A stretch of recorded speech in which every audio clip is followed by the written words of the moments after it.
I hate to do this, and we didn't initially want to. That's why we titled this video just like a normal news day. But there's a lot of questions around the swatting, and we do have some developments. I've made some phone calls. So for those that aren't familiar, last night during the show, we got swatted. And that means someone called the police and claimed there was an active shooter on the property and that people had been hurt.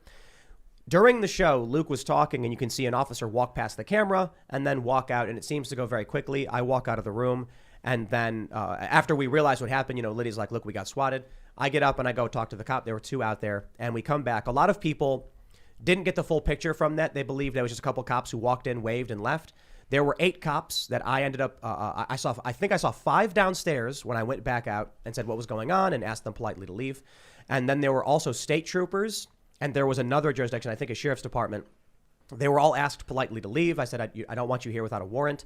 So as to what happened, we don't know who did it. We do have a couple different firms, legal firms, filing everything, and we're getting into high gear to figure out what we can preserve. Body camera footage, the 911 call. People have already released the police radio calls, a couple of them. And what I can say is there were a few theories as to what happened and why we got swatted. Now, I'm sure whoever did it is probably listening. I don't know what their intention was. Some people were saying it's the internet, it's trolls, it's what happens, perhaps. Some people were thinking that it's related to some trolling that's been going on.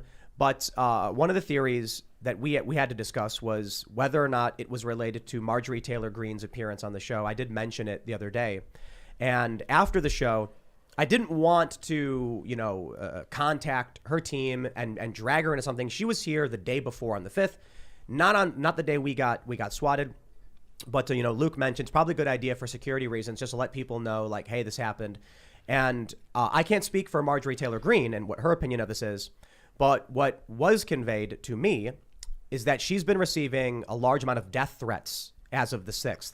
And that leads me to believe that what happened to us was directly related to us hosting her. I don't know for sure. I'm not saying it's a guarantee. I'm not saying I believe 100%. I'm saying it seems probable. And the reason is we film these live episodes. We start at 8 p.m. We end at 10. At 10, when we end the live stream, is when YouTube says it's published and it sends out notifications slowly to a bunch of people. That means for a lot of people, you'll wake up in the morning and get a notification, Timcast IRL with guest Marjorie Taylor Greene. On this day, the morning of January 6th, when people are getting this notification that we hosted her, that's the day she was getting slammed with death threats. So I don't think it's a coincidence then that on that same day that she's getting death threats, we also get swatted. And it may be because some people, either the individual mistakenly thought we were currently hosting her on the show, or it was just they saw the show, the notification, or just someone mentioned it and they said, screw these people, and they end up swatting us. Ultimately, we have no idea why it happened, but I think that seems to be the most likely. I don't know. I don't know for sure. And I don't want to, I don't know. I don't want to make it seem like we're saying it's definitive. We just don't know, but that seems likely. And I don't know if you guys wanted to add anything. And well, of course, this is a very serious matter. We were very lucky that one of our employees was outside and prevented the swatting, prevented the raid. I don't know if the officer was waiting for backup or just waiting to assess the situation. Waiting for backup. But if if the officer was waiting to assess the situation, that was the right move to make there, and it prevented a lot of people from getting hurt. So shouts out to all the employees that were out there, that are professional, that didn't panic, didn't freak out, and also started filming the police right away when they entered here. There's a lot of questions surrounding that as well, but it was 3 different jurisdictions, a large number of police officers. We couldn't even count all the police cars that were here. So this was a major incident, and luckily it didn't get escalated. And we got a number of things at play, and we're going to do our best to find out what's going on here. There were also, some of our staff reported police vehicles driving down the road back and forth. Yeah. So aside from the 8 or however many vehicles were in the driveway, and then there were, I believe, at least 8 officers walking around, maybe more. There were actually other officers driving around, because this is what people need to realize about this. So I can't give too much information away because there's an ongoing investigation. But we're very close to Washington, D.C. The people who live in this area, many of them are politicos, political lawyers, people who work in politics. They work in D.C., right? So we're about an hour west of Washington, D.C. This area of the tri-state, which is Virginia, Maryland, and West Virginia, and the Harpers Ferry area, has a ton of D.C. commuters. And these people are fairly, Democrat types. They're heavily involved in politics. They're well connected. Many of them are high-powered lawyers, and the police went to their homes.